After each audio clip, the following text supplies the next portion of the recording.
there's this expression which is very popular in the South Asian community, which is what will people say? And I Mm. remember I used to do everything thinking about that. I always Oh, had to make sure that everything that I do, it does not taint the reputation that my family has. It doesn't make us look bad. I'll have what she's having. Welcome to another edition of She talks confidence. Podcast. hey, welcome back. This is Tony. This is the She Talks Confidence podcast. I have an amazing guest this week. I'm going to talk with Urmi Hossain. Urmi, how are you? I'm doing pretty good. And you? Oh, I'm doing great. You have such a CV, such a long list of accomplishments, and we're going to get to those. But I want to ask you something right off the bat here.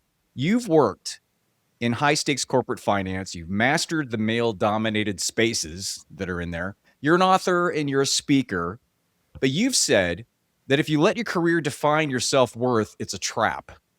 So why is relying on your job title for confidence such a dangerous thing, especially for women?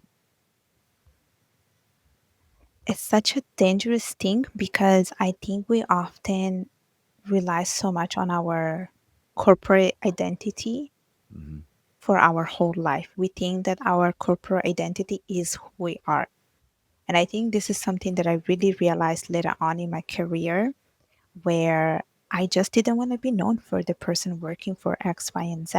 And I went through some structural changes, roles being outsourced. And that's when I was like, I should never rely 100% on that corporate job.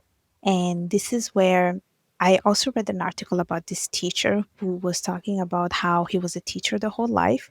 Then he retired and he felt like he lost a sense of purpose and a sense Mhm. of identity because he's himself was so attached to the identity that he was like, I don't know what I'm doing with my life.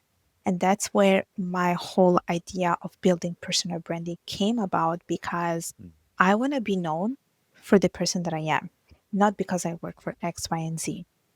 And because there's so many changes always happening in the economy, in the market, with AI and so forth, there's always so much uncertainty and danger that it's always important that you protect yourself. And I think personal branding is that asset that you really have to work on. You really have to invest in that, and it's portable. Now, no Mhm. matter where you go, you will always carry your personal brand. So that's where that came in. And I think it's so important that we develop an identity of our own that is not necessarily attached to something else. I am still a financial professional, but Mhm. I am more than that. How do you go about doing that at the same time? A woman goes in and she's got her C-suite executive job and she's doing fantastic, but again, there's an identity thing and maybe they catch themselves with that identity issue. Maybe they get fired and all of a sudden it's right in their face that, oh my gosh, now who am I type of a thing. How do you go about integrating a personal brand at the same time you're still doing your job? What does that look like? For me, it's quite defined what that looks like. There is a separation, but there is also an integration. And what I mean by that is that there is my 9 to 5, which is my day to day job, but then I also have what I call my 5 to 9. So there is where the separation is. But the integration is where I come in between. It's I am in between these two different worlds, and I'm always myself no matter where I am, no matter where I'm standing. And I remind that to myself. And that's one thing that I learned is that both worlds can help each other, meaning that the structural element that I get, the discipline element that I get from my 9 to 5, I'm able to apply it in my 5 to 9. It means that I am making sure that I'm making time for that, making sure that I'm blocking the time to work the work that I do because it's all creative side and sometimes you can do whatever you want but and that time can go wasted but you want to make sure that you're disciplined and I do find that my creative side is something that I'm able to apply in my 9 to 5 and so I'm Mhm. able to apply the learnings from each side of these two worlds, but reminding myself that I have to stay true to myself and who I am there and that I'm not supposed to be shifting depending on where I am basically. With women that come to me and have this thing where they feel as though they have no purpose, a lot of times because exactly the reasons that we're talking about is that they have reached a point in their job where it's unfulfilling or they keep moving the carrot. and they just become exhausted or burned out. And they're like, what am I doing? But what happens there is if your identity is tied in that corporate identity, then you're going to have an existential crisis. It's almost like a free fall where you have no idea of who you are. That's where the 5 to 9 comes in, which is basically 5 p.m. to 9 p.m. You do your own gig. I've had a lot of instances where I've brought that up and they've said, I don't even know what I would do in that 5 to 9 Oh, because their life has been so wrapped up in that 9 to 5 and in creating that level of success. And even for moms, like stay-at-home moms or moms that work, and their identity is 120% parent, mother, which is not a bad thing. That usually they're fantastic moms.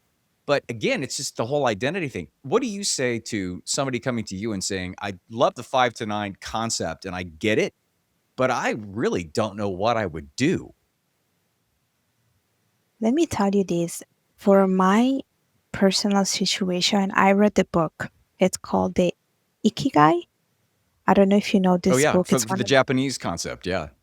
yes, which is one of the most read self-development books. Like it's out there, they're always promoting it, and it really talks about how you can live a Mhm. fulfilled and happy life. When you read that book, you will see how these people are living their purpose. Like they're not launching like a business, becoming an entrepreneur. They are living their fulfilled life by doing very simple things such as gardening, sewing. They're just Mhm. pursuing a hobby. And that's how simple it is. And I think that's the work we need to do. We need to find something that is like easy, something that brings us joy, something that where we can give back to the community, something that can also bring, let's say, an income eventually. It's not going to happen like overnight, it's going to happen through time, but it can simply be like giving cooking lessons, writing a cooking book. It could be starting an art business where you are showing how people how to draw. Like it really could be anything. I know people who are showing how to write Japanese and they're giving workshop. Like it's really not that hard. It's Mm. something that really has to speak from your heart, I would say. Something that comes effortless. Like you don't want to go and break your head and find something that will make money. Because I think that's the Yep, misconception. People want to start something so it's gonna make easy money. But you need to find yep. something that brings value to you that is not necessarily attached to the monetary part. And then from there you start to work on that side business or growing it into a side hustle. That's the biggest misconception that I've seen is the fact that a lot of them think that it has to be the new income source and that it has to substitute for what they're doing because what they're doing is not fulfilling. But it's like looking at it like you're a grown up and you need to pay your bills and do your job and give your time and effort appropriately. But after that, do something to nourish yourself and something that's going to be some sort of a passion. And if you don't know what that is, that's your own issue because you've not allowed yourself to explore or to consider something that would be pleasurable in that sense or more life rounding for yourself because you've been so focused, which is it's not a bad thing to be focused in business. But that's such a great point to have that space and and to give yourself permission to do it because so many people look at it like if I'm not making money, then what am I doing? It's not worth it to me. I'm wasting my time if I'm not making money. It's crazy how the money thing dictates all the decisions and the expectations, especially for women that I've worked with. I know that for the work that I do, especially with women in leadership as well as Dress for Success, because we run like the Montreal chapter for women in leadership, we just love the community engagement and the community building. Whether we make money or not, we don't really Mhm. care. We do raise money from the tickets that we sell, but then that is used really to buy the things for the events.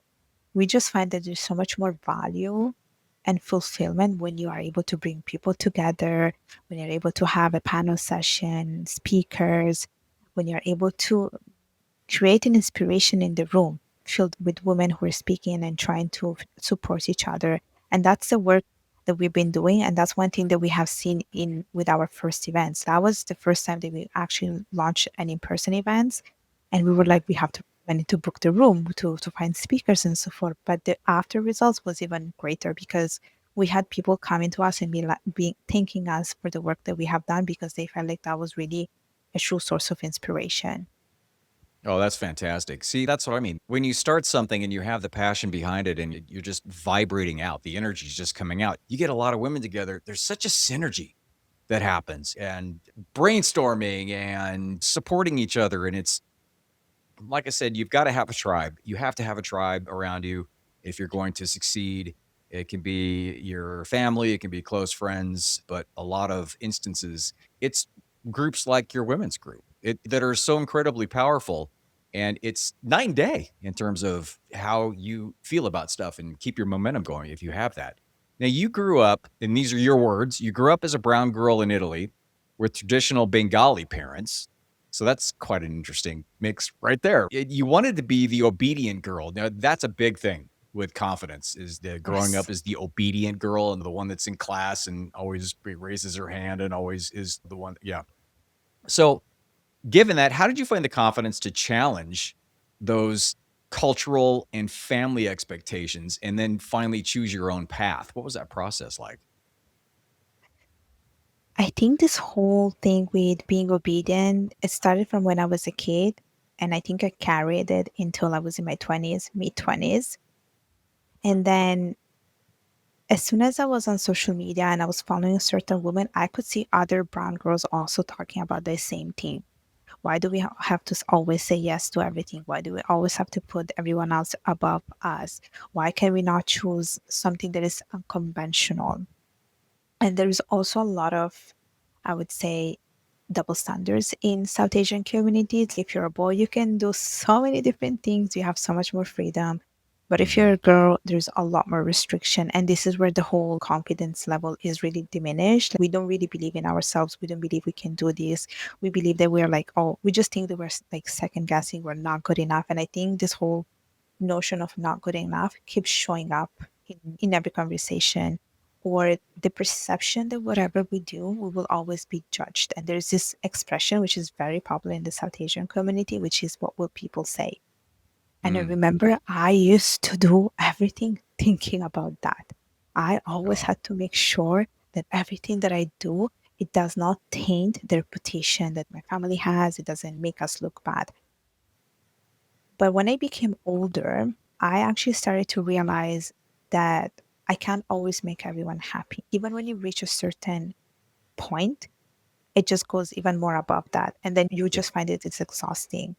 And after talking with friends, following certain people, I saw like a movement. I see a lot more brown girls like taking up spaces, using their voice, being vocal about certain things. And I can see how they will build that confidence, and I was automatically getting that power through the vibe that I was getting through this.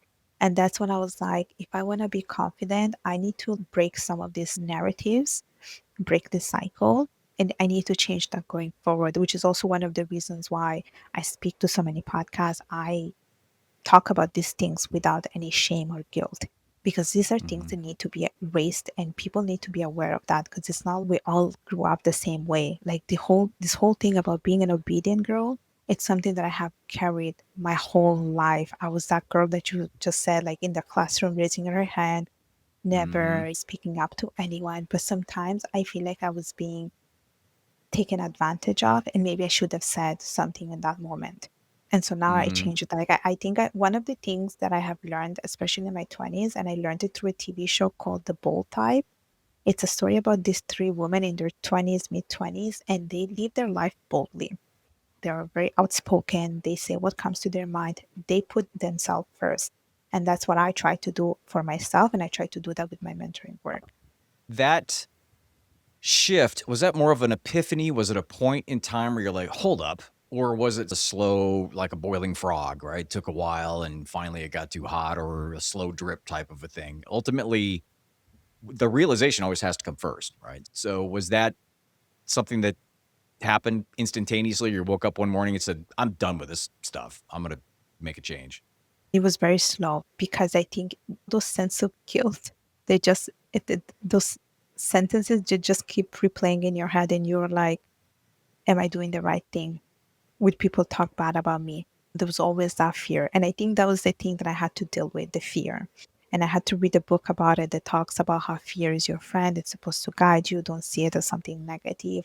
let it guide you to the uncertainty because the growth is waiting for you on the other side. And I'm so glad that I did that because I think I was able to approach things in a different manner.